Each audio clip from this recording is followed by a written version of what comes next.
Hello, good morning সবাইকে। আজকে সকালটা একদম অন্ধকার হয়েছিল কুয়াশা, আর এখন আমি রান্নাঘরে। কারণ কি আজকে সবার কোথাও না কোথাও যাওয়ার ছিল, শুধুমাত্র আমি বাড়িতে, মানে আমারই আজকে ছুটি ছিল। তো আমি নিজেই ভাত আর কিছু একটা ভাজা করে খাচ্ছিলাম ডোরেমন দেখতে দেখতে, যেটা আমার সবচেয়ে ফেভারিট কার্টুন। আর এখানে আমার সকাল সকাল একটা ফ্লিপকার্ট থেকে পার্সেল চলে আসে। আর সবাই জানিও কার কার পার্সেল খুলতে ভালো লাগে। আমার তো সত্যি খুবই ভালো লাগে পার্সেল খুলতে, যে কি হবে ভিতরে।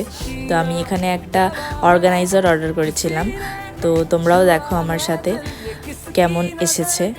আমি এই যে বের করছি এটা একটু মানে ম্যানেজ করতে, মানে অ্যাসেম্বল করতে একটু টাইম লেগেছে, কিন্তু যখন এটা অ্যাসেম্বল হয়ে গেছে খুব সুন্দর একটা জিনিস এসেছে। আর দেওয়ালও ফুটা করতে হয়নি, আরামসে এটার পিছনে একটা স্টিকার আছে, ওই স্টিকারের সাথে এটা স্টিক হয়ে গেছে।